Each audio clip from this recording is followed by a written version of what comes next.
बघा आता करा बघा आणखीन या परीक्षेमध्ये कशा प्रकारचा प्रश्न असतो पझल नावाचा एक प्रश्न असतो पझल म्हणजे कोडे हे कोडे दिलेलं असतं आणि त्या कोड्याचं उत्तर आपल्याला शोधून लिहायचं असतं मग हे पझल कसं सोडवायचं इथं समोर तुमचं दिसतंय सॉल्व द फॉलोइंग पझल असं म्हटलेलं आहे म्हणजे काय खालचं कोडं सोडवा आता याच्यामध्ये बघा हे डब्ल्यू दिलंय मध्ये हे तरी कमी जागा भरायची आपल्याला इथं उत्तर लिहायचं आपलं ओके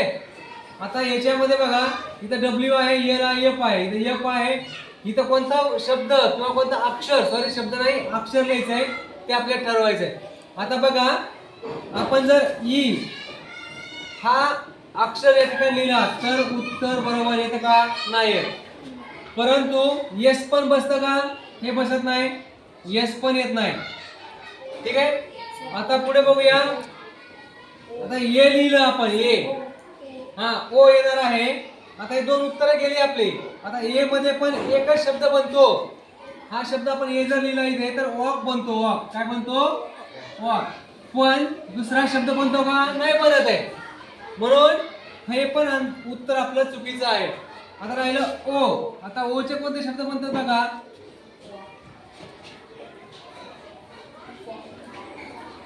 आता ओ पासून इथं जर आपण ओ लिहिलं तर एक होतो उल्फ उल्फ म्हणजे लांडगा उल्फ म्हणजे काय लांडगा आणि एफ ओ एल के फोक फोक म्हणजे लोक फोक म्हणजे काय लोक तर अशा प्रकारे हे कोड सोडवायचं म्हणजे नेमकं काय करायचं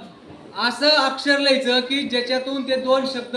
हे अर्थपूर्ण तयार झाले पाहिजे म्हणजे त्याचा अर्थ असला पाहिजे काहीतरी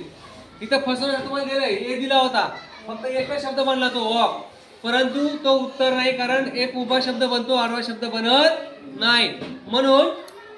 आपल्याला उत्तर जे फाइंड आउट केलं आहे ते ओ अशा प्रकारचं उत्तर असणार आहे अशा प्रकारचे प्रश्न तुम्हाला परीक्षेत असतात ते तुम्ही अचूकपणे सोडवायचे आहेत ओके हे समजला प्रश्न ठीक आहे